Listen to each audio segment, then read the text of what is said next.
Panginoon sa pamamagitan po ng mga karanasan, mga testimonya po mula sa ating po mga kapatid. So ngayong umaga po ay magpapatuloy po tayo at tayo po ay natapos na sa aklat po ni Ruth at ngayon pong umaga ipasisimulan po natin ang unang Samuel. Yan. So sa unang Samuel, kabanata 1 ay paunahan po tayo ni Pastor Jasper Puyong pagbabasa at pagbibigay po ng mga reflections. So manda po tayong lahat upang muli ay ating pong ibahagi ang ating pong mga reflections at takeaways po mamaya pagkatapos po ng kanya pong pagbabasa. At sa lest we forget naman po mga kapatid, ay pangunahan naman po tayo ni, ayan naman, ito po alam, Pastor or Brother Ramon Pabilio. Ayan po. Apo. Si Brother Ramon Pabilio po ang siyang maumuna po sa atin. At sa mamaya naman po sa ating pong pagpurit pa sa salamat, mga kasama po natin si Ma'am Normita Barun at yun din po si Pastor Jomer Clerigo. So yan po ang mga makakasama po natin sa ating pong programa ngayong umaga. So bago po tayo magbigay ng ating po mga reflections, atin na pong tuwagin si Pastor Jasper Puyong sa ating pong 1 Samuel chapter 1. Brother Edmond. Apo. Brother Jasper, saglit lang bago natin basahin yung Bible reading schedule ngayon. Ihanda muna natin yung ating mga sarili sa ating babasahin. Background lang po, ito pong Samuel ay mapasin niyo po pagkatapos po ng mga hukom o judges, yung pong huling talata ay sinabi po sa atin sa verse 25 ng mga hukom 21, yun po yung huling chapter ng mga hukom. Ang verse po ay 25. Ang sabi po ng mga araw na iyon ay walang hari sa Israel. Ginawa ng bawat tao kung ano ang matuwid sa kanyang sariling paningin. Yun po yung background, no? So, pagkatapos po ng hukom, sumunod po yung Ruth. Yung Ruth po ay binigyan tayo ng transisyon upang bigyang daan yung pong pagpipresent ng tinatawag nating theocracy, yung pong monarchical, yung pong paghahari na, no? Yung nakadepende na sila sa paghahanap ng hari. Okay? Yung pong Samuel ay bahagi pa rin po siya ng unang bahagi ng huling judge. Ng huling judge ay si Samuel, no? Ipiprepare po tayo para bigyang daan yung transisyon ng Ruth, kasi yung Ruth po natapos naman po sa pagpapakilala ng pagkahari ni David, na doon po nanggaling ang ating Panginoon. Sana masundan niyo po yung transition, kasi ang content po ng Bible is to introduce the coming Messiah. Okay? Yung pong love letter ito ng Panginoon para sa ating lahat. So babasahin po natin siya, bagamat marami tayong refleksyon na may kinalaman sa ating mga daily spiritual struggle and victory, ay nais ko pong ihanda ang bawat isa sa atin. Ang pagbabasa ng Samuel ay meron pong 3 karakter, mga kapatid. Sino po yon? Si Samuel, si Saul, at saka si David. Okay? Yun po yung transition going sa isang pagtatayo ng Panginoon ng hari na mangunguna, sagot doon po sa challenge ng Hukom 21 verse 25 na ng mga araw na iyon ay walang hari. At ang ginagawa po nila ay ang lahat lang ng sarili nilang kagustuhan na masumpungan nila. Kaya mga kapatid, importante po na naintindihan natin to, kasi pag binasa na po natin ang Samuel, tuloy-tuloy na po yan at babalikan po natin palagi yung context na yon, sapagkat ang Diyos ay mayroong kanyang sariling hari na kanyang ibabangon. Merong iba namang gusto na yung hari nila, pero hindi ho yun pinagpapala ng Diyos. Mapapansin po niyo yung ups and downs ng Israel ay nakasalalay kung ang sinusunod nila at ang pinipili nila yung gusto ng Panginoon, hindi yung gusto lang nila. Pagpalain tayo ng Panginoon, mga kapatid. Sige po, sir. At tayo na po ay dadako sa ating pong Bible reading. At ang ating pong Bible reading ay 1 Samuel chapter 1. Ito po ay magandang balita na aking pong babasahin. Unang verse, si Elkanah at ang kanyang pamilya sa Ramataim Zophim, isang bayan sa kaburulan ng Ephraim, ay may nakatirang lalaki na nagngangalang Elkanah, at siya na mula sa sambayan ni Tuhu at mula sa angkan ni Zoph na Efratio. Dalawa ang asawa ni Elkanah, sina Ana at Pini.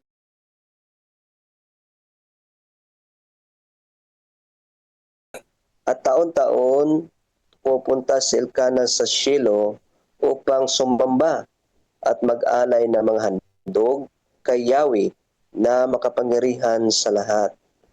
At naglilingkod doon bilang mga pari si Yahweh at ang mga anak ni Eli na sina Hophni at Phinehas. Tuwing maghahandog si Elkanah, binigyan niya ng tig-iisang bahagi si Penina at mga anak nito. Ngunit mga natatanging bahagi ang ibinibigay niya kay Ana sapagkat mahal na mahal niya ito, bagamat hindi pinantulot ni Yahweh na ito'y magkaanak.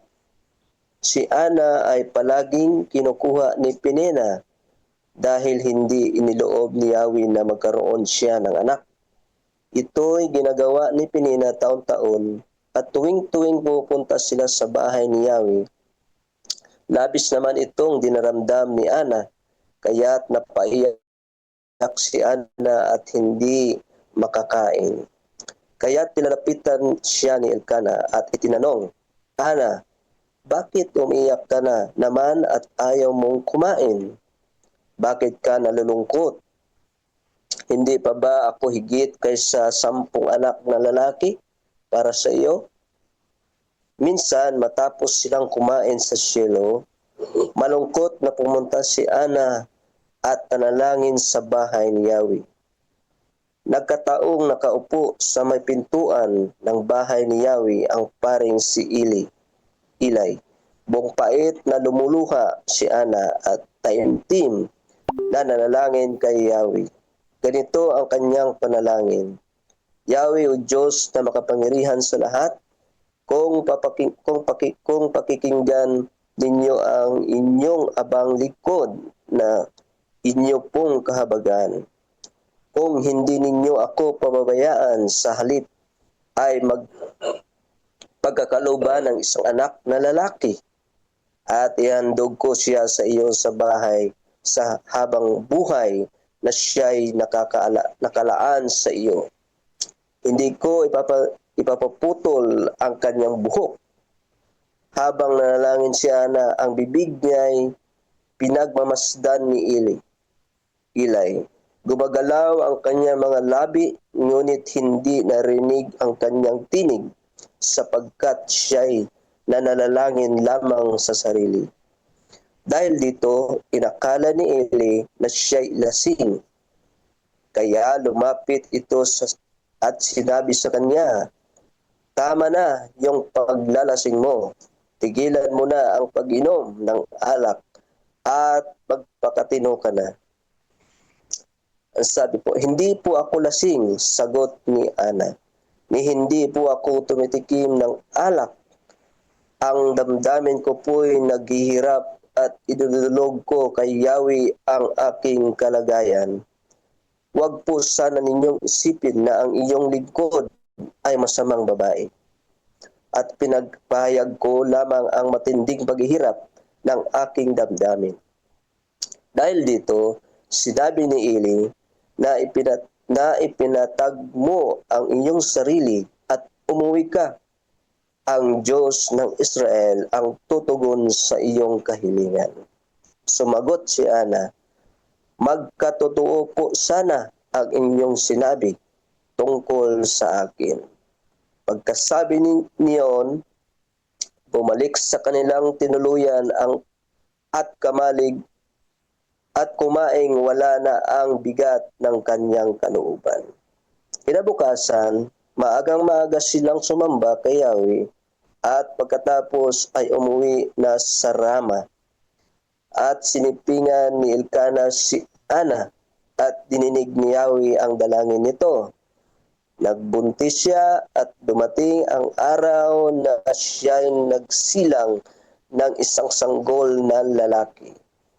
Samuel ang ipinangalan niya rito sapagkat ang sabi niya, hiningi ko siya kay Yahweh. Pagkatapos ng isang taon, si Elkana at ang kanyang sambahayan ay muling nagpunta sa Shiloh upang ialay kay Yahweh ang taunang handog at upang tupdin ang kanyang panata.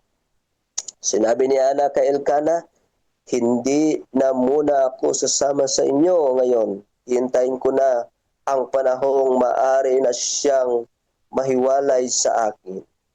Paglaki niya, dadalhin ko siya sa bahay ni Yahweh at doon na siya titira sa buong buhay niya. Sinabi ni Elkana, gawin mo kung ano ang inakala mong mabuti. Hintayin mo na siyang lumaki at tulungan ka nawa ni Yahweh upang matupad ang pangako mo sa kanya. Kaya iniwan ni Ana at inalagaan ang kanyang anak. Nang lumaki na si Samuel, dinala siya ng kanyang ina sa bahay ni Yahweh sa Shiloh. Nagdala po siya ng isang turong 3 taon, 5 salop ng harina at alak na nakalagay sa sisidlang balat.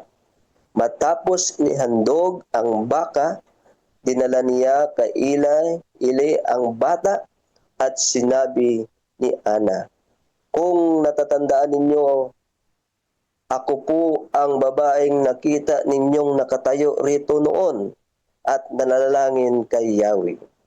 Hiniling ko sa kanya na ako'y pagkalooban ng anak at binigyan nga niya ako. Kaya naman po, inihandog ko po siya kay Yahweh upang maglingkod sa kanya habang buhay. Pagkatapos nito ay sinamba niya si Yahweh. Amen. Amen. Amen. Amen. Amen. Amen. Amen. Amen. Ang reflection ko po rito ay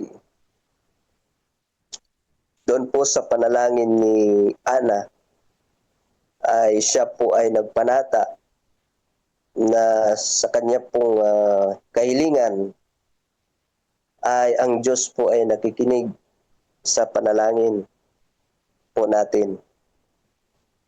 At doon po sa kanyang nakipagtipan po siya doon na siya ay bibigyan ng anak.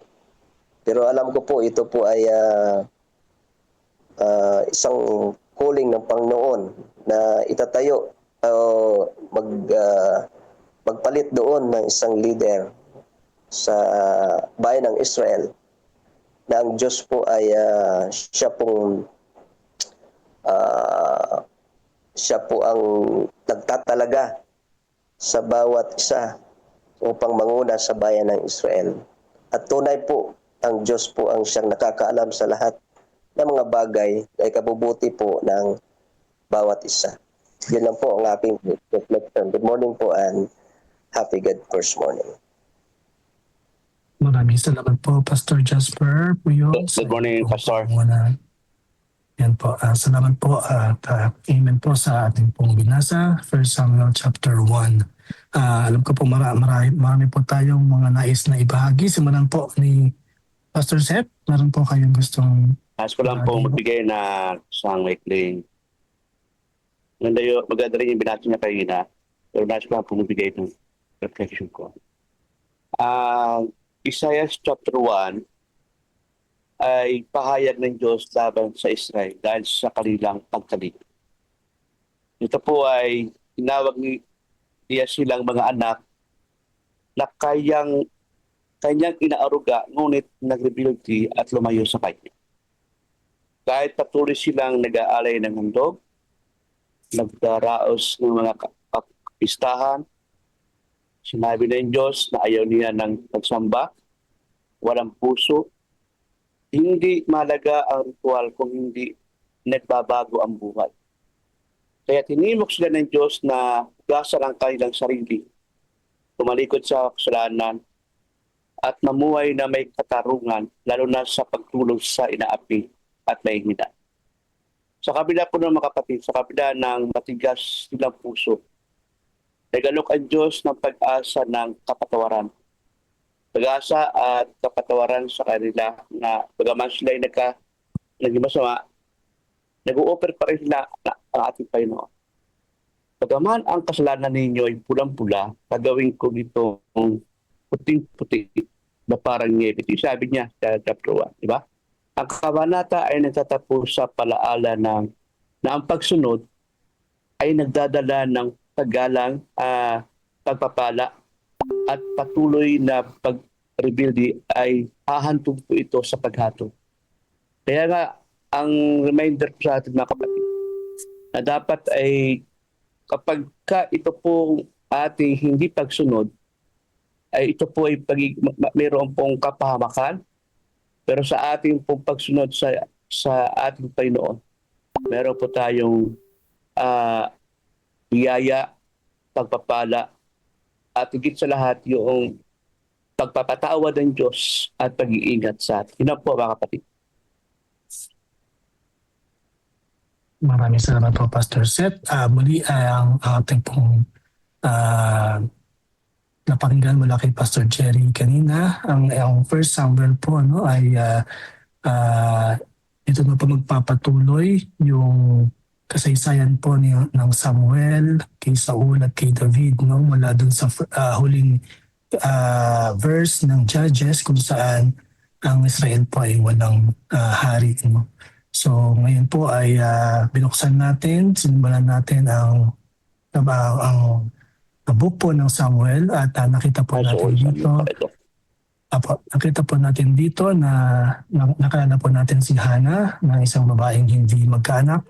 Pero dahil po siya ay natiling kumapit sa Diyos upang nanampalataya po siya at nanalangin ay pinagkaloob po, dininig ng Panginoong Diyos ang kanya pong panalangin at siya po ay nanganak. Ipinagbuntis po niya si Samuel at ipinanganak nga si Samuel bilang tugon sa kanya pong panalangin, dininig ng Diyos ang kanyang panalangin.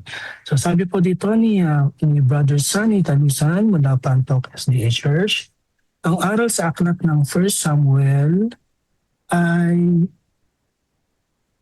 sa matinding pagdurusa, ang panalangin ang pinakamabisang tugon.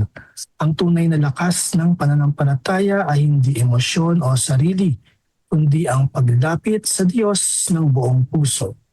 Amen. Ang Diyos ay malapit sa mga pusong sugatan. Ang tunay na pananampalataya ay may kasamang pangako at pagsunod.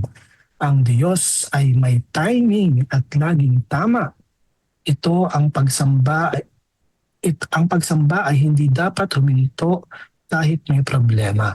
Ang pinakadakilang handog ng magulang ay ang paghubog ng anak para sa layunin ng Diyos. God first morning po. God first morning po, Brother Sunny. Yan po, Dahil nakita po natin sa kanya pong pananampalataya ay inihandog po ni Hannah si Samuel. Dinala po niya kay Eli matapos po yung panahon ng kanya pong pagpapadede sa batang ito. Mula po kay Pastor Raylord Reyes, ang tugon sa kabutihan, katapatan at pagkakaloob ng Diyos ay pagsamba. Ito ang naging karanasan ni Hannah. Ang kanyang pagsamba ay nagbunga ng pagbabalik sa Diyos ng biyayang siya rin ang may kaloob. And God first morning po. God first always. Salamat po, Pastor Ray, Lord. Tama po, no? Siya rin po yung nagbibigay, nagsasapat sa atin, no? Kaya nararapat lamang po na tayo po ay magbalik at ng ating pong mga tinatangkilik, no? At ang ating pong pinakamataas na uri ng pagsamba ay ating pong gagawin po sa ating pong Panginoon. Nagbabalik po si Brother Sunny Talusan. Pinapayuhan tayo ng Diyos na manalangin sa gitna ng sakit na nararanasan. Pagkatiwalaan ang Diyos sa panahon ng paghihintay, ang paglilingkod at debosyon sa Diyos ay may kasamang sakripisyo. Ang mga anak ay regalo mula sa Diyos. Ang Diyos ay tapat at hindi pumapalya sa kanyang tugon. Amen.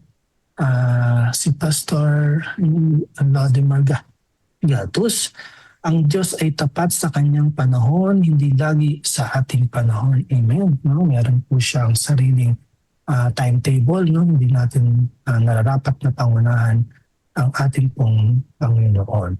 Mula kay Pastor Seth, no? Nagbabalik po, ang 1 Samuel ay kwento ng matinding pagdurusa, taos-pusong panalangin at tapat na Diyos. Si Hana ay baog, tinutokso at pinapahirapan, ngunit sa halip na sumuko, siya ay lumapit sa Panginoon ng may luha at pananampalataya. Hindi agad sinagot ang kanyang panalangin, pero hindi siya bumitaw sa Diyos. At nang tama ang panahon, no, nung tama ng panahon, ibinigay ng Diyos ang kanyang hinihingi. Si Samuel po, na magiging dakilang propeta. Bilang tugon, tinupad ni Hana ang kanyang pangako na ialay ang anak sa Panginoon. So ang mga araw po, ang sakit sa puso ay maaaring maging daan, no, sa mas malalim na pakikipag-ugnayan sa Diyos. Pangalawa, ang panalangin na may tunay na pananampalataya ay hindi binabalewala ng Diyos. At pangatlo, ang mga pagpapala ng Diyos ay dapat ibalik sa Kanya sa pamamagitan ng tapat na paglilingkod. Si Hana ay paalaala na kahit gaano kabigat ang ating dalahin, may Diyos na nakaririnig, nakakaunawa, at sumasagot sa tamang oras. Amen.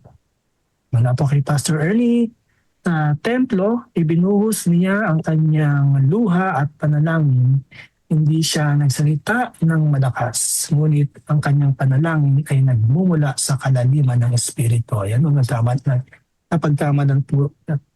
napagkamalan pa siyang lasing. No? Sa huli, pinakinggan siya ng Diyos at ipinagkaloob ang anak na si Samuel na magiging propeta at makbulong leader ng Israel. Yan.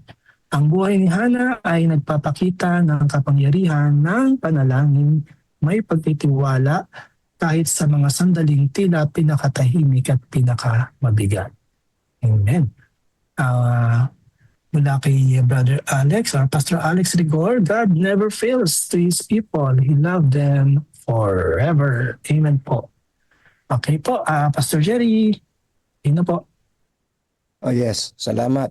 Kapaganda ko po ay muli na namang binagpala sa araw na ito sa napakagandang mga spiritual insight mula po sa ating binasa sa salita ng ating Panginoon. Tunay mga kapatid na ang ating araw muli ay grounded on the Bible and focus on the mission. So mga kapatid, ang akin pong simpleng reflection dito, yung pong dinadamba ko po at nilalagay sa tsinelas ni Hana yung aking sarili, no? Gaano kahirap yun, no?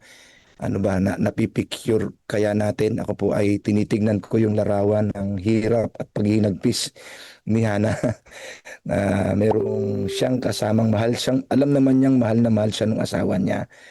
Tapos yung pagmamahalan nila hindi nagbubunga, mga kapatid, ng pamanang anak. Samantalang yung isa ay siguro ay hindi naman ganun kamuhi ni Elkanah. Ito pong isang asawa ay kapos sa pagmamahal. Nakikita ko po dito mga kapatid, ang unang lesson is ang Diyos ay balanse. Imagine niyo mga kapatid kung ah, ibinigay na lahat ng Panginoon kay Hana, nasa kanya na ang buong atensyon at pagmamahal ng kanyang asawa, yung isang kapamilya naman ay left out. Pero parehas silang nang nararamdaman. Bakit kaya hindi ako mahalin itong asawa ko? Sa akin naman siya may anak. Yung isang minamahal niya, wala naman siyang, ano naman siya, barren naman, baog, hindi naman siya mabigyan ng pangalan. So, dito ay nakikita ko ang Diyos ay siyang marunong sa lahat. Ako po'y sumasang-ayon dun sa reflection ni Pastor Laudi. Hindi lahat sabi ni Pastor Laudi kanina, meron siya sinabi doon, napakaigsi lang ang Diyos ay tapat sa kanyang Tapat sa panahon. kanyang panahon. Hindi lang sa ating panahon. So sa punto yun ay yung dalawa pong babaeng ito ay may kanya-kanya silang pangangailangan. Pero ang highlight po ng story is all about Hannah, no? Yung po yung highlight ng story. At ang akin pong nakita dito ay bakit po humihingi si Hannah ng ganong katinding panalangin, kahilingan sa Panginoon. Iba ang pakiramdam niya, nai-insecure siya, tapos gusto niya talagang maganap yung kanyang pagkababae. At alam niya na pag may anak siya, maaaring yun ay magiging fulfillment ng pangako ng Diyos na manggagaling sa kanya yung Misaya. At specific po yung prayer niya mga kapatid, nakatutuwa. Ang prayer po niya ay, Panginoon, bibigyan mo sana ako ng anak. Bigyan mo sa akin yung lalaki. Lalaki mga kapatid. At alam niya na mayroong krisis siguro ng leadership alam niya yon, aware siya na may krisis ng leadership sa Israel at yung anak niya na hinihingi sa Panginoon na hindi naman para sa kanya. At yun ay para rin siguro una sa pamilya, purpose nun. Ang purpose po talaga nun is missional. That's what my point is. Ang batang hinihingi ni Hannah, ang prayer request niya ay isang purpose ng paglilingkod. Ang purpose ng prayer niya is maging magamit sa kalooban ng Diyos yung kanyang yung ididinig ng Panginoon sa kanyang prayer. Kung didinggin siya ng Panginoon sa kanyang panalangin, buo sa puso niya na ito ay kanyang ipagagamit o gagamitin sa misyon ng ating Panginoon. Mga kapatid, gusto kong maramdaman natin yung ganun diwa ng pananalangin, lalo na sa gawain ng Diyos. When we ask in prayer, let us ask the Lord like Hannah, yung deep, mga kapatid, yung bang umiiyak pa to, mga kapatid, yung talagang gusto natin na, Panginoon, tulungan mo na pakinggan mo yung panalangin ko para ito sa gagamitin ko sa iyong gawain.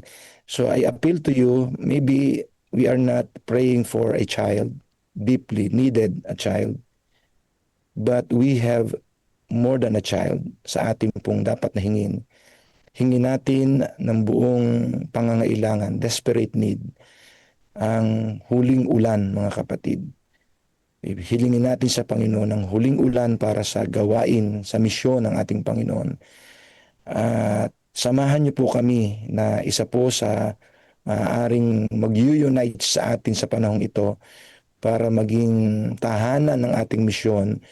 Samahan niyo po ako mga kapatid na hingin natin sa Panginoon ng buong pag-iyak at buong pagpapakumbaba na ibigay sa atin sa kanyang panahon, hindi sa ating panahon, na maitayo ito pong ating pong building, yung ating pong mission home. Ito ang magiging sentro ng misyon natin. Dito ifa-facilitate ang lahat ng mga missional activity, mga programs na i-offer sa community, mga leaders na ating pong iluluklok ay sila ang mangunguna. Ito ang magiging opisina ng ating misyon para isulong ang gawain ng Diyos. Join us mga kapatid. Hilingin natin sa Panginoon with desperate need. Panginoon, magbangon ka ng mga leaders na kailangan namin. At dito sa aming misyon ay matapos namin kaagad ang gawain ito para sa iyong pangalan. Ang lahat ng ating pong hihingin mga kapatid, sana ay may koneksyon sa pagtatapos ng gawain ng Diyos. Hindi lang para sa sarili nating pakinabang. At kung ito'y ating makamit, tulad ni Hana, sabi ni Pastor Ray Lord kanina sa kanyang reflection, ay sasabihin natin, Panginoon, dakila ka sa iyong lahat ng papuri. I-offer natin sa Panginoon lahat ang pagsamba sapagkat siya ay Diyos na totoong tapat at di nagkukulang sa kanyang panahon ay ibinibigay niya ang lahat ng ating ikabubuti at ating mga ipinapanalangin. Brother Edmond, siguro naalaala mo yung awit na Oh, then you wonder why tears come into your eyes. So yung sabi po ng awit na yun ay tears are our language. Naiintindihan ng Panginoon ang ating mga panalangin na hindi sinasagot pa. Ang atin lamang pong tinig na naiintindihan ng Diyos ay yung pag-iyak. So let's just cry to the Lord, Lord, please help us.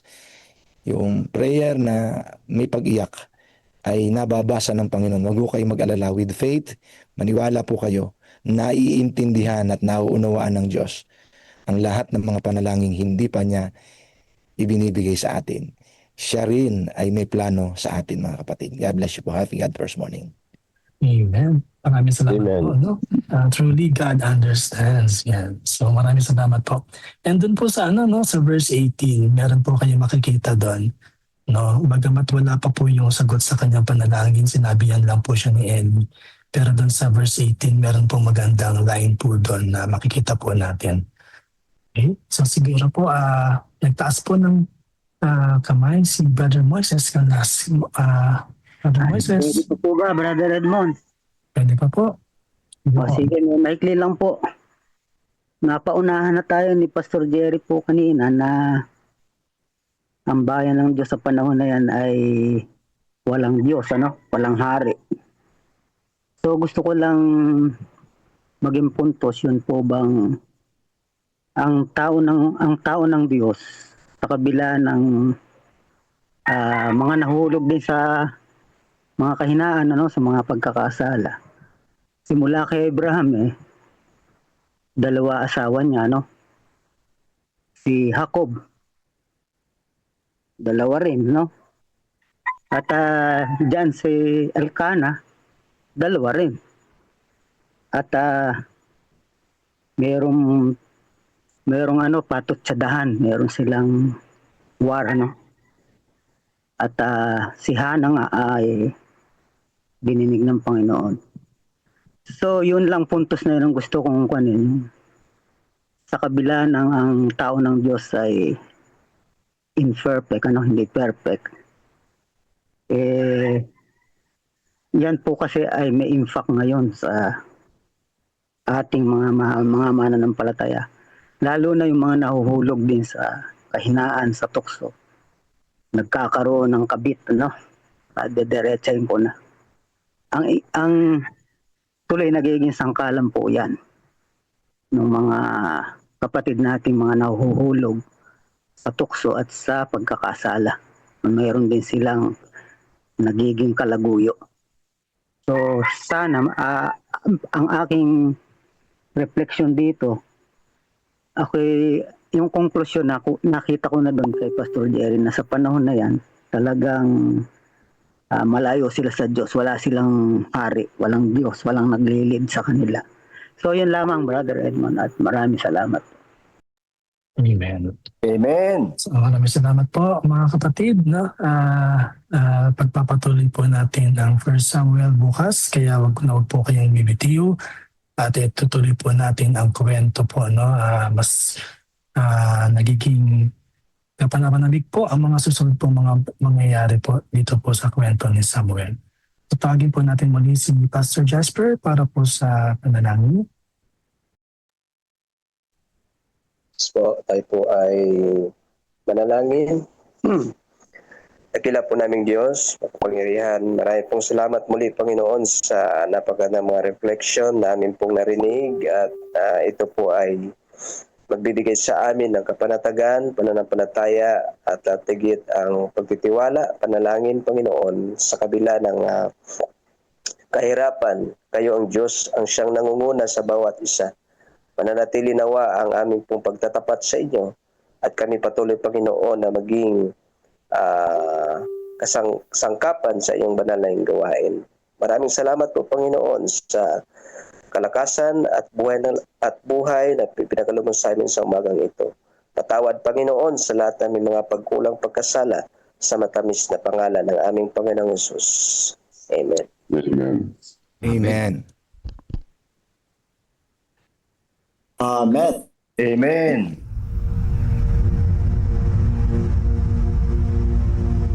Pagkatapos bumalik ni Jesus sa langit, naiwan sa kanyang mga alagad ang dakilang tungkulin na dalhin ang ebanghelyo sa buong mundo.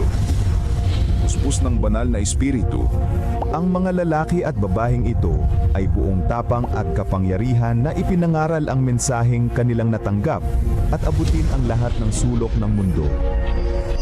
Ngunit hindi ito nangyari nang walang matinding pagtutol. Una mula sa mga Hudyo at pagkatapos mula sa pamahalaang Romano. Maraming Kristiyano ang nanatiling tapat hanggang kamatayan.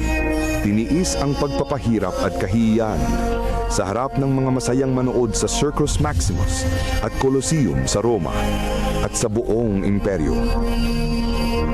Gayunpaman, ang dugo ng mga martir ay naglatag ng daan para lalo pang lumaganap ang ebanghelyo. Pagkalipas ng mga taon ng pag-uusig ng mga emperador ng Roma, isang emperador na nagngangalang Constantine ang nagpahayag ng kanyang pagtalima sa Kristyanismo noong 312 AD. Naging tanyag ang Kristyanismo, ngunit kasabay nito ay pumasok din sa simbahan ang maraming paganong kaugalian at simbolo, lalo na sa Roma. Ang obispo ng Roma ay unti-unting nagkaroon ng higit na kapangyarihan at autoridad at nagsimulang tutulan at usigin ang mga taong kumikilala kay Jesus lamang bilang ulo ng iglesia at tumatanggap sa Biblia lamang bilang pinakamataas na pamantayan ng katotohanan. Upang makatakas sa lumalalang pag-uusig, ang tunay na bayan ng Diyos ay umatras patungo sa mga liblib na lugar ng Europa. Sa hilagang Italia, ang mga Waldenses ay nagtago sa mga kabundukan. Marami ang pinatay ngunit patuloy na nagningning ang liwanag sa kadiliman sapagkat ang Diyos ay nananatiling may kontrol. Siya ay nagbangon ng mga lalaking tulad ni Wycliffe, Hus, Tyndale, Luther, Calvin at Zwingli upang tumindig para sa katotohanan. Ipinaglaban nila ang Biblia lamang, pananampalataya lamang, at si Kristo lamang. Noong 1798, sa katuparan ng propesiya sa aklat ni Daniel, ang kapangyarihang panrelihiyon at pangpolitika ng simbahang Romano ay pansamantalang nabawasan nang alisin ni General Berthier si Pope Pius VI sa kanyang trono. Kasunod nito, nagkaroon ng malaking pagkagising sa interes tungkol sa mga propesiya ni Daniel at marami ang naniwalang malapit nang bumalik si Jesus. Sa Estados Unidos, pinangunahan ng Baptist preacher na si William Miller kasamang daang-daang ibang tagapangaral ang pagtuturo tungkol sa pagbabalik ni Kristo noong 1844. Subalit nang hindi bumalik si Jesus noong 1844, masusing pag-aaral ng Biblia ang nagbigay liwanag sa isang maliit na grupo na ang ministeryo ni Kristo sa makalangit na santuaryo ang dahilan ng kanilang matinding kabiguan. Natuklasan nila sa Biblia na ang ikapitong araw ay Sabat na itinalaga ni Jesus para sa kanyang bayan. Unti-unti nilang naumawaan na ang kanilang misyon ay ipangaral ang mensahe ng tatlong anghel sa Apokalipsis 14. Bilang mga Seventh-day Adventist, ang layunin nila ay ipangaral ng may kapangyarihan ang walang hanggang ebanghelyo at ihanda ang mundo sa pagbabalik ni Kristo. Mahigit sa 160 years na ang lumipas, mga taong dumaan sa dalawang World War, maraming kampanyang militar, mga krisis sa ekonomiya, ang pagtaas ng ateismo at sekularismo at pagdami ng populasyon ng mundo. Dumami rin ang mga natural na kalamidad na pabalik-balik at lumalala. Sa panahong ito, ang misyon at mensahe ng iglesia ay mas may kabuluhan at mas agaran kaysa dati. Si Jesus ay malapit nang dumating at ang mundo ay dapat na maihanda. Maghanda sa pagsalubong sa Diyos. Amen. Amen. Amen. Amen. Amen. Maraming salamat Brother Melvin sa pagsasabi sa wikang Tagalog ng ating pong Adventist history. Ayan po. Salamat Brother Melvin. Filled with the Holy Spirit, Pastor. Yeah, bigyan natin ng puso ang gift ng Panginoon sa church, mga kapatid. Napakayaman ng Diyos sa kaloob. Praise the Lord. Ayan. Sir Melvin, purihin ang Panginoon. 100 na po tayo, 100. Amen, amen. Amen. Amen, amen, amen. Praise the Lord. Amen. Salamat po. At patuloy po tayong pinangunahan ng Diyos. Gaya po ng ating babasahin sa Lest We Forget. Nasa part 5 na po tayo at ibibigay po yan ni Pastor or Brother Ramon Pabilio. Okay na po.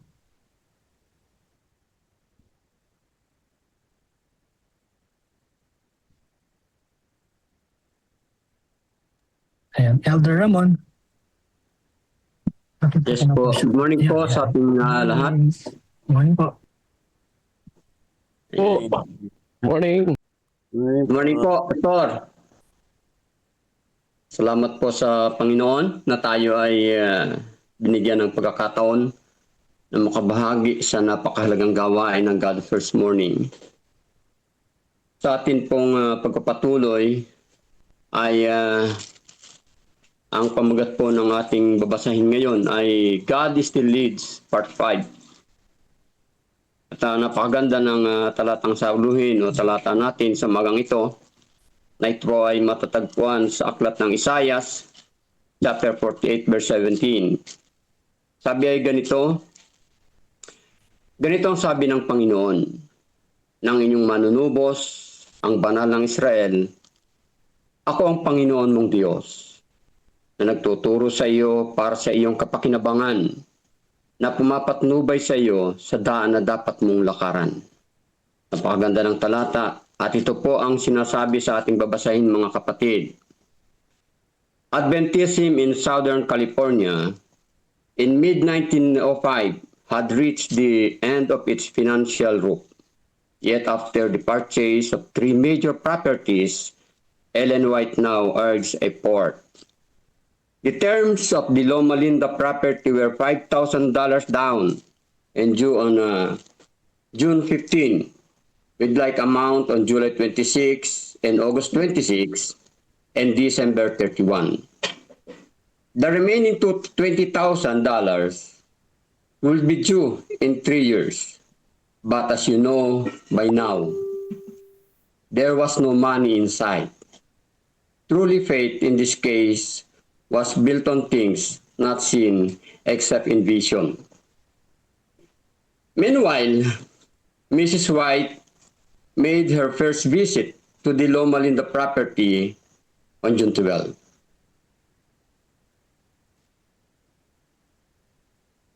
She said, as she stepped out of the wagon that brought her, I had been here before. No, Mother, he replied, you have never been here. Then this is the very place the Lord has shown me, she said. For it is all familiar. She had no doubt in her mind. Looking at the church leaders examining the property, she declared, we must have this place. As the group surveyed the buildings and the grounds, Ellen White repeatedly stated, this is the very place the Lord has shown me. And as she and Burden entered the recreation building, she prophetically noted, this is going down. God will reestablish his medical work at this place. But words and visions aren't cast. They had but 3 days to raise the balance of the first $5,000, or they would lose both their option on the property and the $1,000 Burden had deposited. Now, here is the proposition for the faint-hearted. How do we respond to life when going gets tight?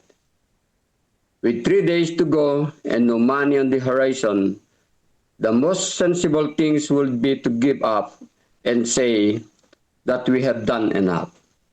But then, there is the path of faith. We are told somewhere that prayer moves the arms of omnipotence, and it does. It did not so. It did so at the arms. It did so at the Loma Linda, as we will see in the next couple days, and it can do so in our personal affairs. Our Father encourages and reward faith. So yun po yung ating babasahin para sa umagang ito, mga minamahal ng mga kapatid. Isang karanasan na kung saan ay naranasan ng ating mga kapatid doon sa Southern California sa kalagatian ng 1905. Ang karanasan yun ay kawalan nila ng financial. Subalit, yun ay pagkatapos na makapag-purchase ng 3 major properties. At ito meron pang pang-4. Ano po? So ang lesson sa atin sa umagang ito, mga minamahal kong mga kapatid, mga kaibigan. 3 lesson ang ibinibigay para sa atin. The first, kinakailangan meron tayong pagtitiwala sa Panginoon. Kinakailangan nating ibigay sa Kanya ang lahat dahil sa mga karanasan ito ng mga sinaunang Adventista. Isang hamon sa kanila ang dumating sa gitna ng kawalan. Kinakailangan ang matibay na pananampalataya at pagtitiwala sa ating Panginoon. Ganun din ang kailangan sa atin sa mga oras pong ito at sa mga panahong ito. Na tayo matutong magtiwala sa Panginoon anuman ang ating gawain. Ikalawang lesson para sa atin. Kinakailangan magpatuloy ang gawain. Bakit? Sa kabila ng kawalan, sa kabila ng kakulangan, anuman ang ating kalagayan, kinakailangan ipagpatuloy ang gawain. Hindi pwedeng mahadlangan dahil ito'y plano at panukala ng Diyos para sa atin. Ang Diyos ang nagplano, siya rin ang gagawa. Siya rin ang tayo lamang ang gagawing kasangkapan at tayo rin ay dapat magpatuloy sa gawain na iniatas ng ating Panginoon. Ikatlo, kinakailangan natin ng positibong pagtugon. Positibong pagtugon dahil ang sabi ng Panginoon sa kanyang utos at sa kanyang pangako sa atin, kung ating titingnan yung ating talata sa Isaiah 48 verse 17, ako ang Panginoon mong Diyos. Sabi po dito, ako ang Panginoon mong Diyos na nagtuturo sa iyo, para sa iyong kapakinabangan. Na pumapatnubay sa iyo sa daan na dapat mong lakaran. Ang kailangan natin sa mga oras pong ito at sa mga panahon nito, tumugon tayo sa panawagan ng Diyos dahil hindi niya tayo iiwan sa panahon na yon. Dahil ang pangako niya, ituturo niya sa atin kung ano yung ating kapakinabangan at ituturo din niya sa atin ang daan na dapat nating lakaran. So, sa atin ngayon mga kaibigan at mga kapatid, ang kailangan nating palakasin sa ating sarili na tayo matuto na magtiwala sa Diyos anuman ang ating kalagayan. Anuman ang ating kalagayan, dapat magpatuloy ang gawain.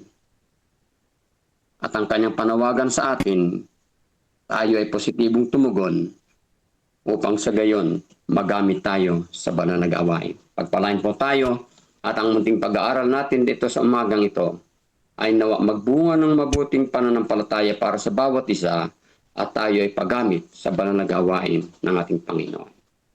Amen. And Maraming salamat po, Elder Ramon Pabilio, sa napakagandang mensahe po ngayong umaga para po sa ating lahat. At nawa ay tayo po mas lalong na-inspire po sa mga reflection na inyo pong ibinigay. Sabi po ni Pastor Lodemar Gatos, una, pangitain. Second, manampalataya at tiwala sa Diyos para sa kanyang misyon. At pangatlo, ipamuhay ang mga pangitain at tiwala sa Diyos. Yun. Yes. Sabi po Opo. ni Pastor, Yeah, thank you po. Sabi po ni Pastor Jerry, the means in our possession may not seem to be sufficient for the work. But if we will move forward in faith, believing in the all-sufficient power of God, abundant resources will open before us.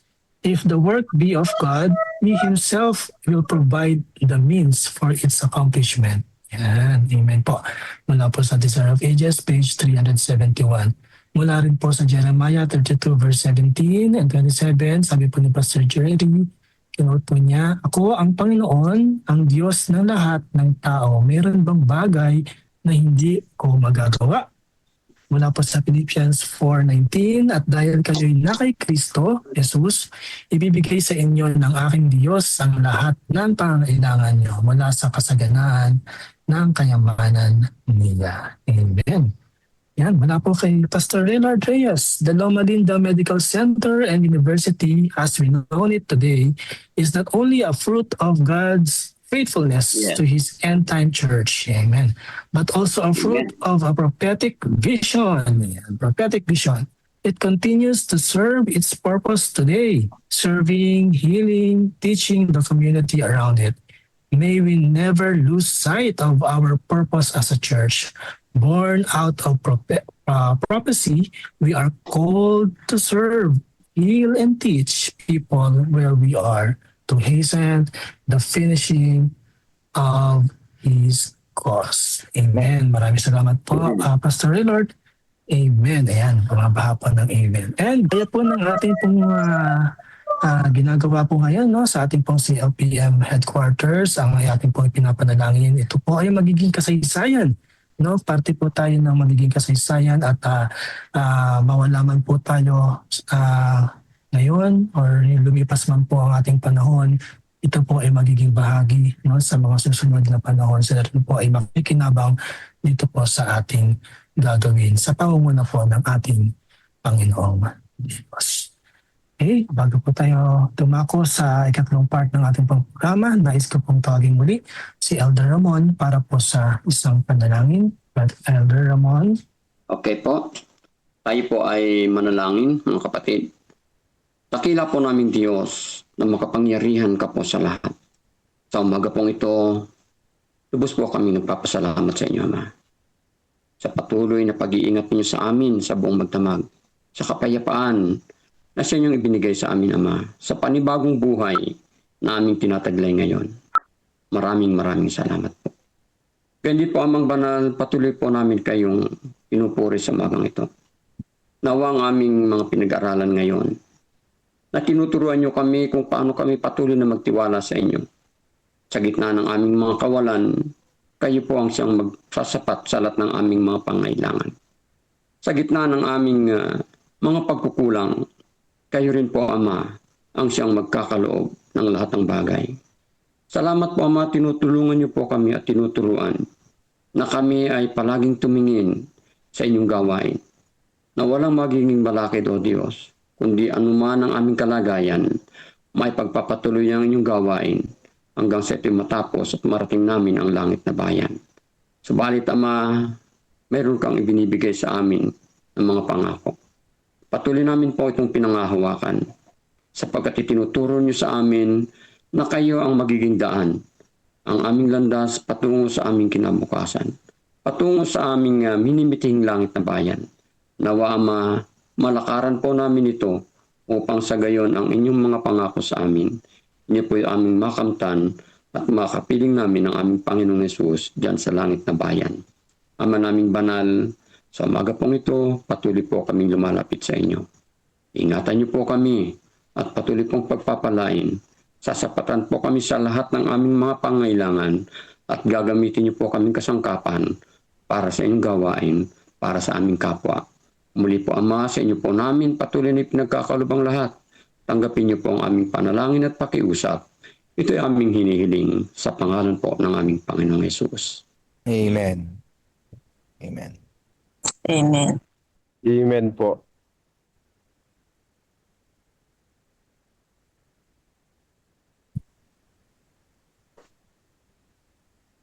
God first video po tayo.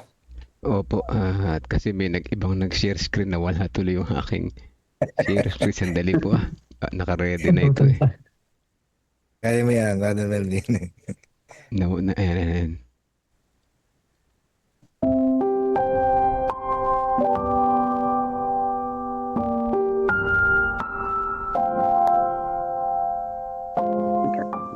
Ano ang alam ng Diyos tungkol sa iyo? August 16, Offertory Reading Devotional.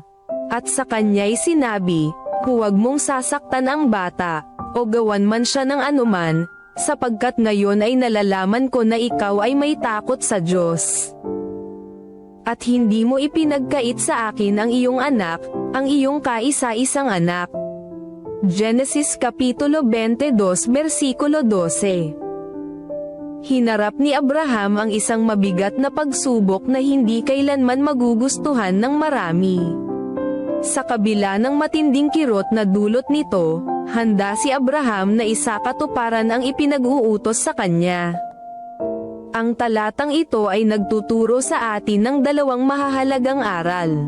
Sa araw na ito, pagtutuunan natin ang isa rito at tatalakayin ang isa pa sa mga susunod na offertory reading. Ipinakita ni Abraham ang kanyang takot sa Diyos sa pamamagitan ng kanyang mga aksyon. Sinunod niya ang Diyos. Nang sabihin ng Diyos na ialay niya ang kanyang anak ay agad siyang sumunod. Hindi siya nagdahilan o nagpaalala sa Diyos na ang kanyang anak ay ang kaisa-isang anak, ang pangakong anak na lalaki. Ang pagsunod sa utos ng Diyos ay isang katangian ng mga taong natatakot sa Kanya. Isa sa mga utos ng Diyos ay nakatala sa Malakias Kapitulo 3 Versikulo 10. Dalhin ninyo ang buong ikasampung bahagi sa kamalig, upang magkaroon ng pagkain sa aking bahay. Tulad ni Abraham, tayo rin ay dapat magpakita ng ating pagkatakot sa Diyos sa pamamagitan ng matapat na pagdadala ng buong ikapo sa kamalig. Panawagan. Ang panawagan na magbigay ay nagbibigay sa atin ng pagkakataon na ipakita ang ating pagsunod sa utos ng Diyos.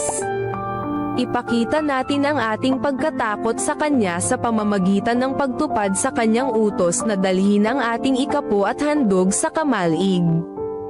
Tulad ng pagsunod ni Abraham sa utos ng Diyos ng kanyang sabihin, ngayon ay alam ko na ikaw ay natatakot sa akin.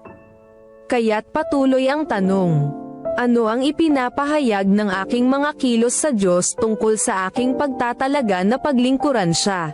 Sa pagbabalik natin ng ating mga ikapo at mga pangakong handog ay ilagay natin sa huli ang ating mga hangarin, at unahin ang Diyos.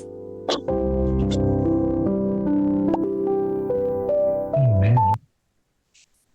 Amen. So, maraming salamat po, Brother Melvin. Amen. At sa ating pong part 3, sa ating pong praise and thanksgiving, makakasama po natin si Ma'am Normita at si Pastor Jomer. Unahin na po natin si Ma'am Normita. Ma'am Normita, hello po. Good morning po. Good morning po, Brother Edmond. So, First morning po. first morning po sa lahat. Ano nga po ba yung pasasalamat natin? Napakarami po kung babanggitin lahat yung pasasalamat. Sa ating pag-aaral, nung nag-start ang CLPM na ito na programa, napakadami po ng natutunan ko. Una, nagpapasalamat po ako sa Diyos, no? Dahil mula po sa program natin na to, nagkaroon ako ng pagbubulay-bulay sa mga salita niya. Though, dati na natin ginagawa to, pero mas napaigting ang pagbubulay-bulay ko sa pagsasalita, sa pag-aaral ng mga salita ng Diyos. Maraming natutunan, at ito yung hindi lang po mga kaalaman, kundi ito ay naghubog din sa katangian ko bilang isang guro sa ating paaralan. Sa unang oras ng pagkagising mo pa lang sa umaga, nandyan na yung nagbibigay na ng inspirasyon ng ating programa na to. At ito po ay isang patunay na ang Diyos ay hindi nagkulang sa bawat isa sa atin, na siya ay nagsasalita po sa maraming bagay. At pangalawa, ang pagpapasalamat ko ay yung mga kaalaman, yung mga karunungan, yung wisdom na natuklasan ko at nalaman sa ating mga pag-aaral. Kasi hindi lang nakukuha yung kaalaman doon sa pagbabasa, kundi doon sa mga sharing time. Ano po, lalo pang nag-udyok sa akin to na maging isang mabuting katiwala. Hindi lang sa salapi, hindi lang doon sa financial na kalagayan, kundi sa maraming mga bagay katulad halimbawa ng oras, ng mga kailangan yung time ay nandoong aayusin mo yung pagiging katiwala mo sa oras. At siyempre ito po ay nagturo din sa akin na magkaroon ng kababaang loob. Natuto akong magpatawad. No, lagi namang ginagawa yun, pero may mga pagkakataon po kasi may mga karanasan ako sa buhay na parang ang hirap magpatawad. Pero sa tulong ng Diyos, ito ay nakatulong sa akin. Yung pong ating mga pagtitipon-tipon sa Zoom ay nakatulong para magkaroon ng kababaang loob. Nagpapasalamat po ako sa Diyos para sa ating programa na to, na yung ating platform Zoom, no? Yung pong mga pagtitipon-tipon natin, ito po ay lumikha sa atin ng isang diwa ng community kung saan yung pong pagbabahagi natin ng mga karanasan ay naging hamon, hindi lang sa akin, kundi maging sa inyo siguro. Ano po, nakatulong ito para magpalakas, magpalakasan tayo sa isa't isa, maging kalakasan din tayo sa loob ng iglesia at gayon din sa gawain natin, lalo na po sa amin sa pagtuturo. Maraming challenges, no? Lalo na kung yung mga estudyante mo ay merong mga makukulit. Talagang nandito po yung natutunan ko na magkaroon ng mahabang pasensya. Kasi hindi ka magiging mabuting katiwala kung hindi ka makakapagpasensya ng maayos. Ito po yung bunga ng banal na espiritu, ano? Kakaroon tayo ng pagpapasensya. At lubos po akong nagpapasalamat sa mga nag-initiate ng ating programa. Kasi naging inspirasyon po ito sa akin lalo na. Bawat kwento po na ibinahagi ng ating mga kapatid, bawat mga ideya, pangaral na nanggaling sa ating mga pastor, sa ating mga kapatiran, ang lahat pong yan ay nagbigay ng inspiration, nagbigay ng kaliwanagan na sa kabila po ng mga problema na dumarating sa buhay natin, ay merong pag-asa na ipagkakaloob ang Diyos. Binago niya yung may time na talagang nandoon yung nararanasan ko pa rin yung kalungkutan, pero nandyan po yung nagre-remind po sa akin na bakit nga ba nalulungkot ka? Ito ay gawa ni Satanas. Kaya kailangan mapaglabanan yung kalungkutan na yun. Kasi nawalan po ako ng mahal sa buhay. Pero malaking bagay po ang naitulong sa atin ng programa na to. So ang sabi po sa atin sa 1 Thessalonians 5:18, tayo ay kailangang magpasalamat sa lahat ng bagay. So Yan po, maraming salamat mga kapatid sa mga inspirasyon na naipagkaloob ninyo, sa mga nag-initiate ng ating programa na to, sa ating pamunuan. Maraming salamat. At siyempre, lalong-lalo na sa ating dakilang Diyos na siyang nagbibigay ng kalakasan sa atin, ng ating buhay upang tayo ay magpatuloy sa paggawa sa kanyang gawain. Kaya habang tayo po ay nagpapatuloy sa ating pagtugon sa hamon na sa panawagan ng Diyos, tayo po ay kinakailangang magpalakasan mga kapatid sa isa't isa. Magpatuloy po tayong lumalakad sa ating journey habang tayo po ay naghihintay sa ikalawang pagdating ng Diyos. Tayo po ay maging mabuting ilawan sa ating mga nakakasalamuha sa araw-araw. Marami pong salamat sa pagkakataong ito. Pastor Gatus, ayan, naibigay ko na po yung part ko. Marami pong salamat sa lahat ng inyong mga ideya na naibigay. Hindi lang po sa akin, kundi maging sa iba. God bless you. Amen. Amen. God bless po. Amen. Maraming salamat po, Ma'am Normita. Thank you po. Gusto ko po yung term na community. Yan. So, tayo po ay isang malaking care group. At masaya rin po ako na yung iba sa atin nakita ko in person nung last Sunday. So, salamat po, Ma'am Normita. At whatever happens, we must always be thankful. Thank you po sa inyo po naging karanasan, sa inyo po patotoo at pasasalamat sa ating pong Panginoon. Sunod po natin si Pastor Jomer Clerigo. Pastor, ayun na po. Happy God First Morning po. Maraming salamat po sa pagkakataon na makabahagi po ng mga pasasalamat at pagbabalik papuri po sa ating pong Panginoon, mga kapatid. Ang akin pong focus ng pagpapasalamat po ngayon ay may kinalaman po sa pagiging isang kamanggagawa po ng ating Panginoon sa Bukirin. Para po sa kaalaman ng lahat, ako po ay new intern pastor pa lamang po since January 1, 2024. So, kay isang taon ko pala po, mga kapatid. Unang-una po ay nagpupuri pa ako sa Panginoon sa kanya pong kabutihan at sa kanya pong biyaya na patuloy na ipinagkakaloob.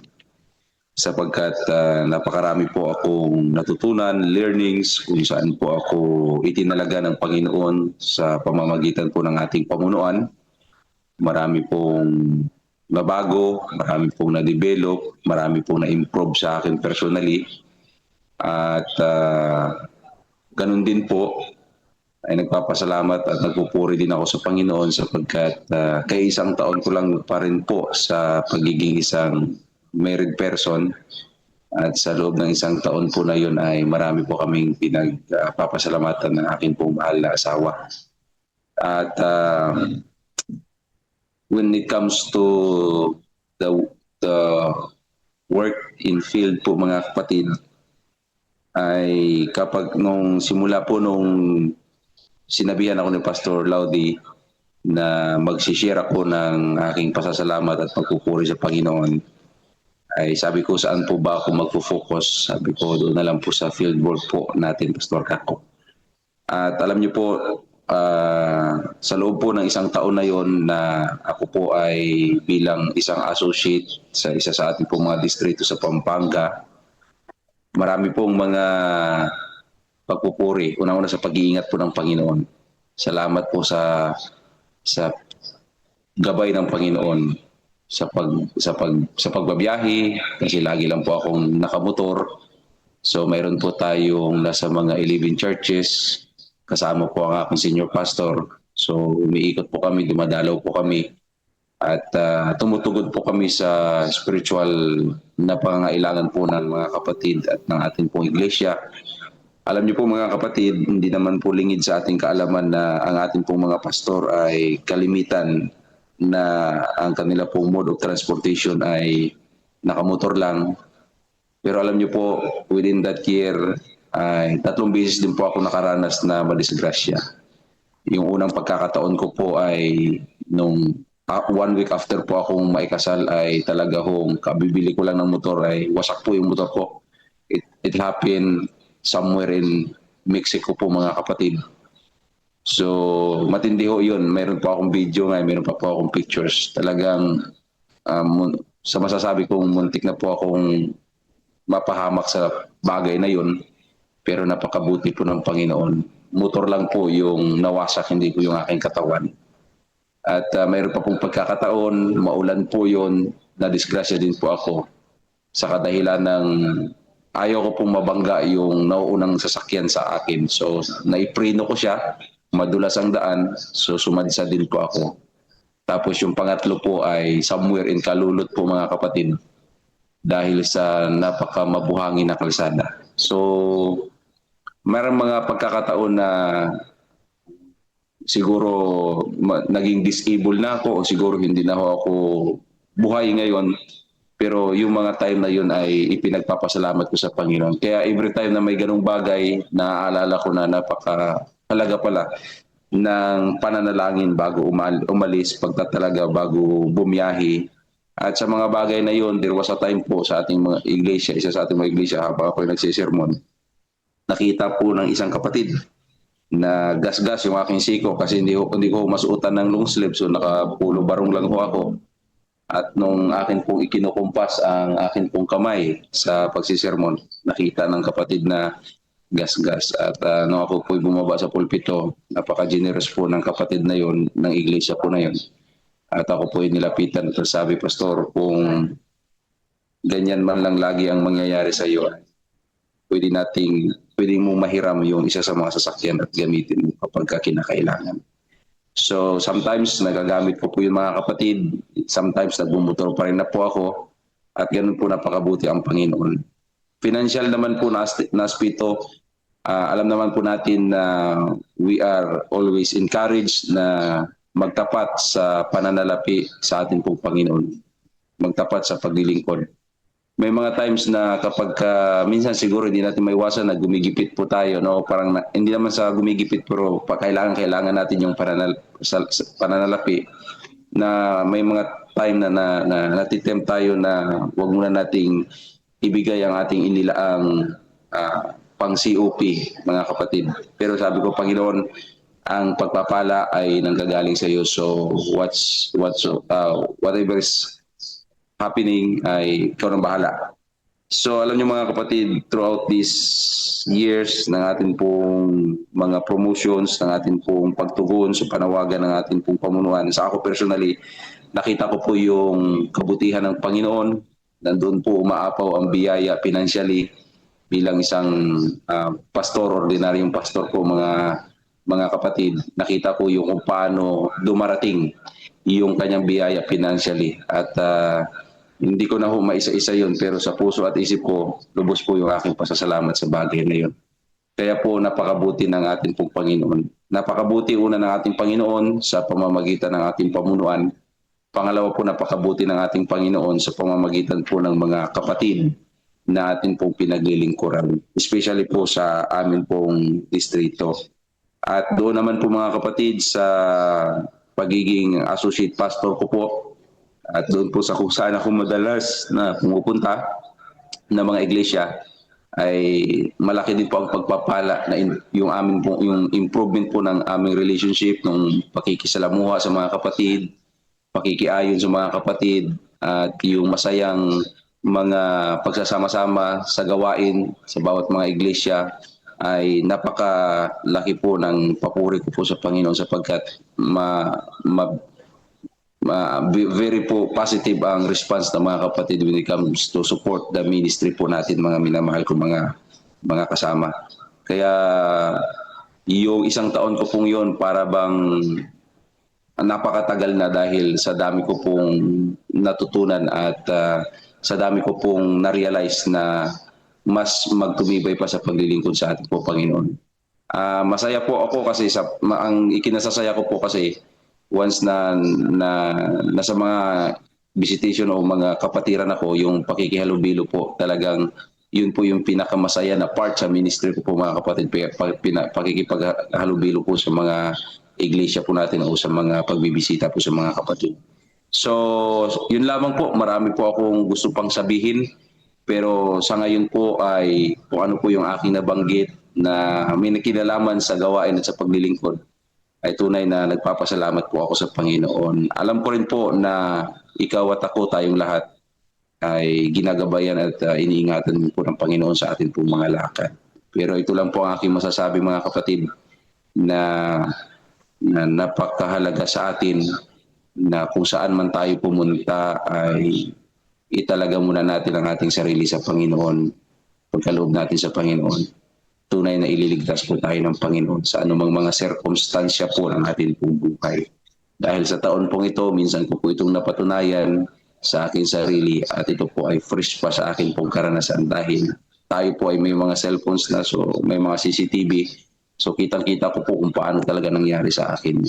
But I should say, thank the Lord and praise the Lord, for He is really good.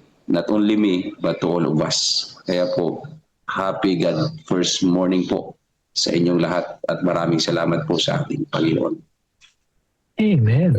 Praise the Lord. Maraming salamat po, Pastor Jomer. Salamat po sa inyo pong patotoo at pasasalamat at papuri sa ating pong Panginoon. Palagi po kayong ingatan. Ganyan din ang iba pa po nating mga pastor, no, na palagi pong nasa labas at kayo po ay exposed po, no, sa init, ulan, at ano bang pong maaaring mangyari po sa labas, kayo po ay patuloy na ingatan po ng ating pong Panginoon. Salamat po, Pastor Jomer Clerigo, sa inyo pong ibinahagi ngayong umaga. Huwag po kayong mag-alala, ililista po ulit kayo ni Pastor Gatus para po dun sa iba pang mga karanasan na nais niyo pong ibahagi. Amen. So, yan po.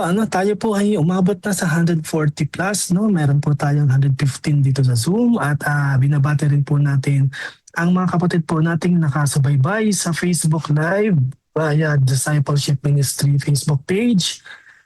Nasa 26 po sila doon. Salamat po sa inyong pagantabay, sa inyong pong pagsama sa amin kada umaga. Maraming po salamat at patuloy po tayong pagpalain ng ating pong Panginoon. Amen. Bukas po uli ay patuloy po nating mapapakinggan ang mga papurit pasasalamat ng ating pong mga kapatid dito po sa ating pong community, sa ating pong care group dito po sa God First Morning. Kaya wag po kayong mawawala bukas. So ngayon po ay dadako na po tayo sa ating pong garden prayer, ang ating pong silent prayer at acts prayer. Ang mga prayer list po, kung nais po ninyong i-update po ang ating pong mga prayer list, pwede po kayong mag-chat po sa akin or dun po sa ating pong GC para po ma-update po ang mga nasa listahang ito.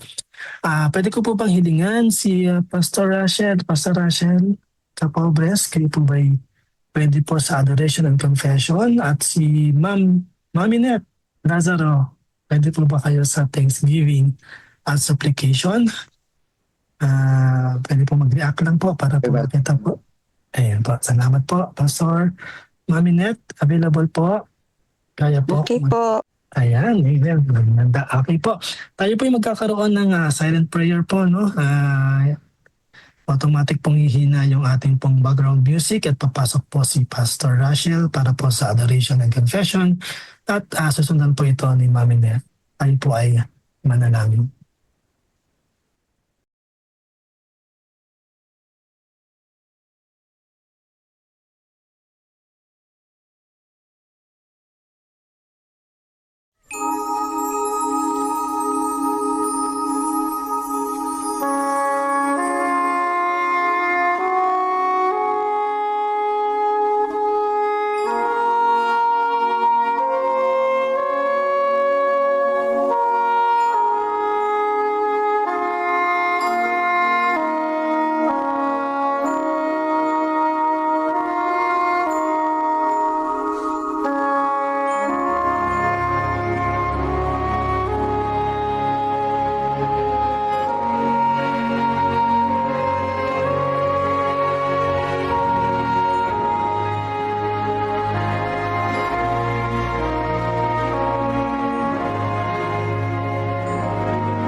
Pagpala po at dakila po naming Ama, ang papuri, luwalhati, salamat sa inyong banal na pangalan ang patuloy po namin pinagkakalob sa magandang umaga pong ito. Patuloy na po kayo ay dakila sa aming buhay, ay patuloy na magawa ng napakaraming mga mabalaghan at ito po ay aming nasasaksiyan sa araw-araw ng aming buhay. Kaya po ang luwalhati po ang patuloy na pagpuri sa inyong banal na pangalan ng aming pinapaabot dakilang Ama.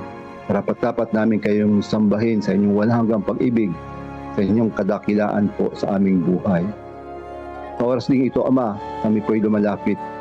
Kami may mga pagkukulang, kami may mga kasalanan na nagagawa sa inyong harapan. Inyong nawa po kaming patawarin. Bigyan po kami ng malinis na puso sa inyong harapan upang patuloy naming masunod ang inyong banal na kalooban. Lumakad na may kabanalan sa inyong harapan, Ama, at patuloy kayo ang siyang maghari sa aming buhay. Aming salamat po sa pagpapatawad na patuloy niyo pong ipinagkakaloob. Kami makalalakas ang ayon sa inyong banal na kalooban at patuloy na magagampanan ang inyong banal na gawain. Sa pagpapatuloy, kami po, Panginoon, ay muling nagtataas ng aming papuri at pasasalamat sa iyo. Salamat po sa patuloy na pagbibigay sa amin ng buhay.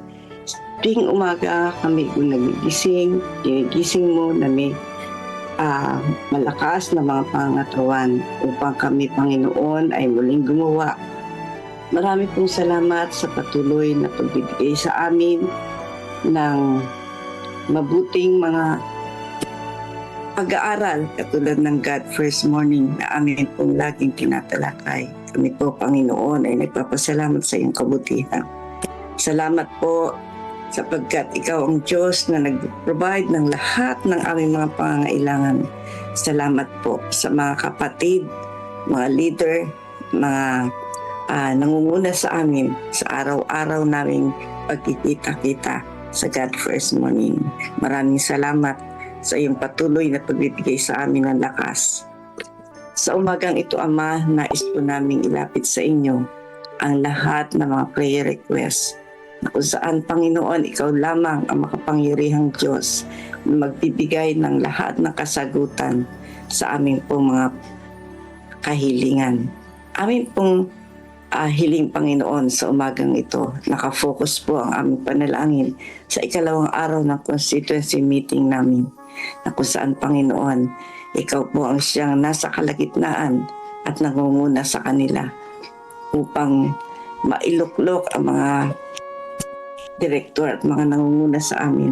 Kayo ang pumili at kayo ang siyang nagbigay ng mga ito sa amin. Kaya po kami nagpapasalamat. Amin din pong isinasama ang lahat po ng mga Adventist school sa CLPN at sa lahat po ang KLAA. Patuloy, Panginoon, na maraming challenges sa aming mga paaralan, sa aming mga guro. Subalit nariyan ka, Panginoon, sapagkat ikaw ang tumutulong at nagbibigay ng mga kasagutan sa lahat ng mga pangangailangan. Ang headquarters project na Every Family a Builder ay patuloy po namin inilalapit, Panginoon, na sana makabuo kami ng 5,000 mga pamilya na tatapos sa gawain upang amin pong headquarters ay magamit namin sa 2027. Ang church building sa Umpukan San Ildefonso, Bulacan, Panginoon.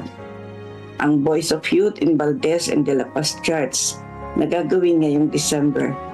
Ang lahat ng evangelism crusade sa Diliman sa first week of December, Upigs, SDA, December 19, January 3, sa Bintog Church, December 1 to 20, sa crusade sa December 3 to 10 ng San Carlos, San Luis, Pampanga. North Bulacan 2, Bagong Barrio, San Ildefonso, Bulacan, December 19 to January 3. Mapulang Lupa, Pandi, Bulacan, itong December 3 to December 13.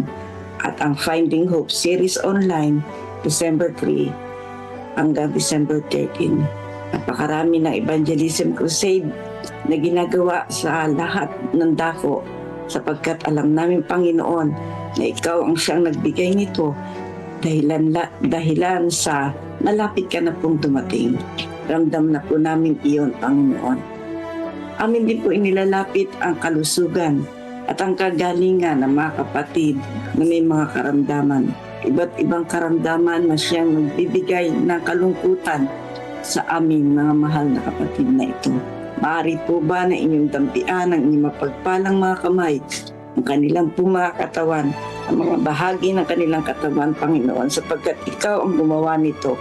Ikaw ang siyang lumalang sa amin, Panginoon. Kaya nararapat lamang na ikaw ang hingian namin ng tulong.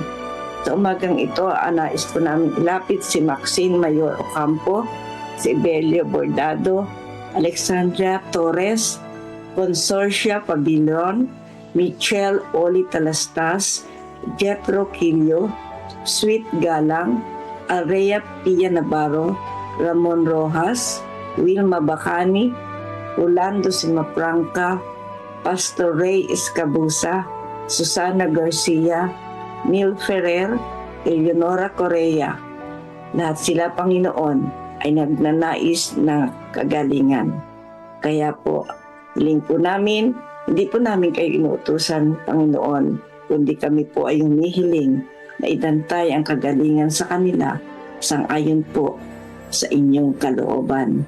Maraming po salamat, Ama, sa lahat ng aming pong mga prayer request na idulog sa inyo sa umagang ito. Kami po ay umaasa, kami po ay nananampalataya na ang lahat ng aming mga kahilingan ay ipagkakaloob nyo. Alang-alang po sa dakilang dugo na nabuhos doon sa krus ng Kalbaryo ng aming Panginoong Jesus. Amen. Amen. Amen. Amen. Amen. Amen. Amen.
Misyon ay hindi natatapos sa ating mga iglesia. Ito ay patuloy na isinasabuhay sa ating mga tahanan, sa ating mga komunidad at sa bawat puso na nagmamahal sa Diyos. Ngayon, tinatawag tayong lahat na makiisa sa isang dakilang adhikain. Building up for mission. ang Central Luzon Provinces Mission ay naglulunsad ng isang pambihirang pagtutulungan, ang CLPM Headquarters Development Partnership Campaign. Hindi lamang ito tungkol sa pagtatayo ng isang gusali, kundi sa pagtutulungan ng mga anak ng Diyos upang itayo ang tahanan ng misyon. Isang lugar kung saan uusbong ang mga programa, manggagawa at paglilingkod para sa kaharian ng Diyos. Sa ilalim ng unang pamamaraan na tatawaging 5,000 Families for the Mission Home, inaanyayahan ang bawat pamilya na maging katuwang sa gawaing ito bilang isang mission home partner. Layunin nating magkaisa bilang isang malaking pamilya sa pananampalataya. 5,000 pamilya na magpapahayag ng pagsuporta sa pamamagitan ng 1,000 piso bawat buwan sa loob ng isang taon. Ang bawat pamilya ay maaaring makibahagi sa iba't ibang paraan. Una, sa tithes and offering envelope na ilalagay sa others bilang CLPM Headquarters Project. Sa bank deposit o CLPM online giving, at ikatlo sa payroll deduction para sa mga CLPM workers na nais ding maging kabahagi sa programang ito. Ang mahalaga ay sama-samang paglahok dahil sa Diyos, bawat pamilya ay mahalaga. Bilang pagkilala, ang bawat Mission Home Partner ay tatanggap ng Mission Home Partner Plaque at ang kanilang mga pangalan ay itatala sa Wall of Faith ng bagong CLPM Headquarters. Ang mga iglesyang magpapakita ng lubos na pakikibahagi ay kikilalanin bilang Faith Builder Churches. Sa bawat quarter, tayo ay magtitipon sa pasasalamat upang ipagdiwang ang mga kwento ng pananampalataya sa mga panalangin ng pag-asa at ang kabutihang ginawa ng Diyos sa ating kalagitnaan. Ito ay higit pa sa proyekto. Ito ay pagkakaisa. Higit pa sa kontribusyon, ito ay partnership sa misyon ng Diyos. Building up for mission, every family a builder.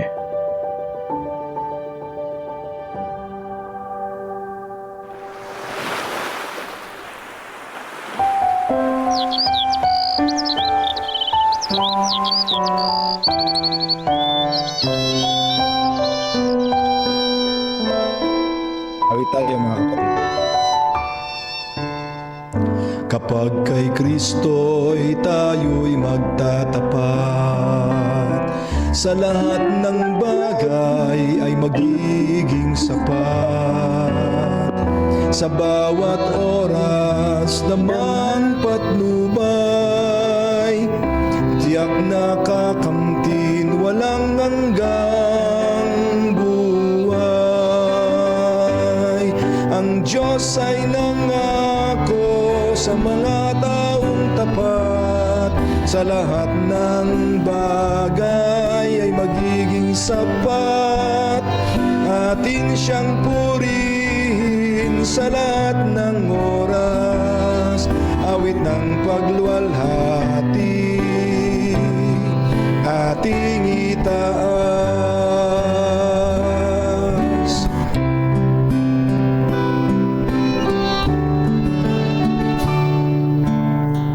Si Kristo ang ating gawing Panginoon, puso't isip sa Kanya ituon. Hikaput, handog, talento at dunong, misyon sa gawain ng ito'y sumulong. Ang Diyos ay nangako sa mga taong tapat, sa lahat ng bagay ay magiging sapat. Atin siyang purihin sa lahat ng oras, awit ng pagluwalhati ating itaas. Pagagaanin ating mga pasan, sa mga suliranin Kanyang tutulungan.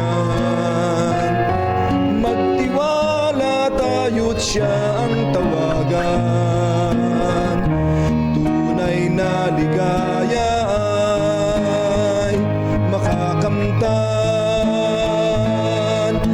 Diyos ay nangako sa mga taong tapat, sa lahat ng bagay ay magiging sapat. Atin siyang purihin sa lahat ng oras, awit ng pagluwalhati ating itaas, papuri't luwalhati sa Kanya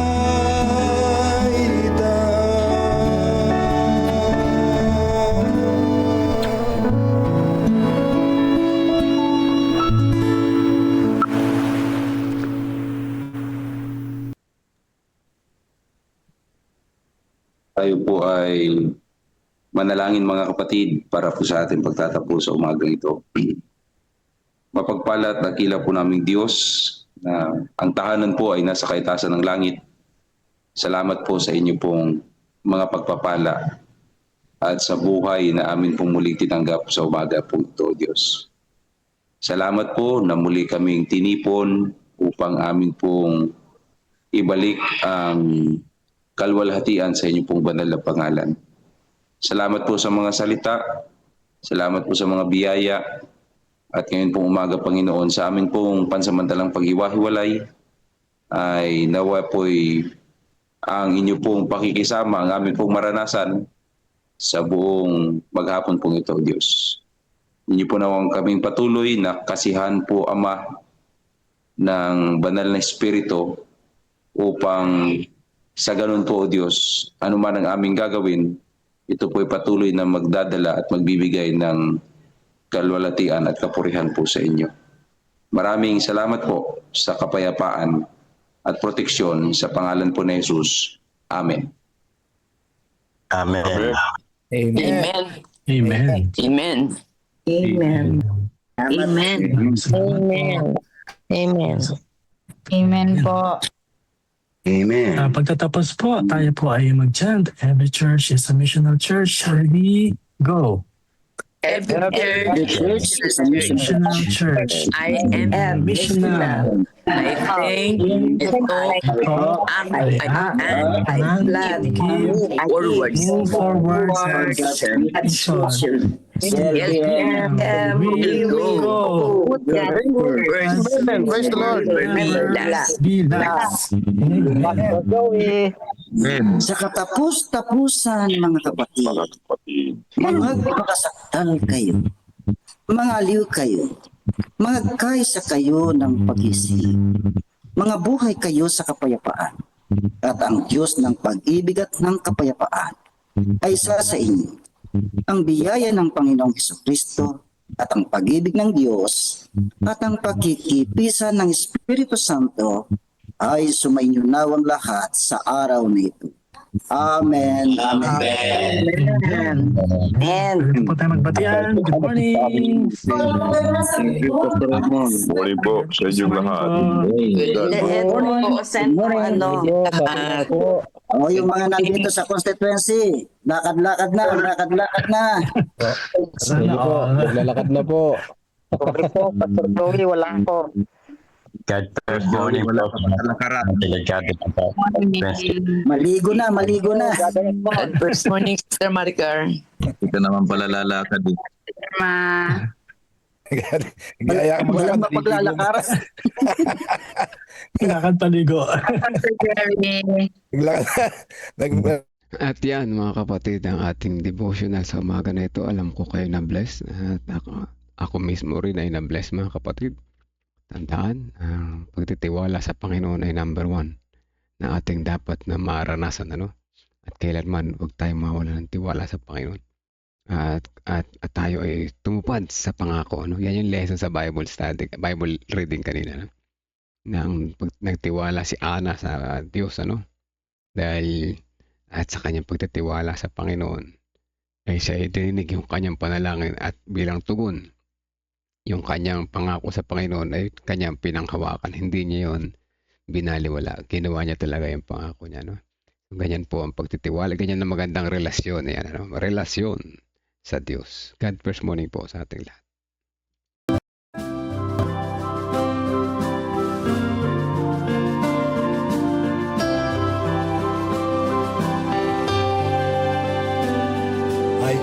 voice of Jesus calling, my answer is I will go. I see the need of people crying, my answer is I will go. I go to share the message of love, I go to share the blessed hope. But if I get discouraged, I call to Jesus' help.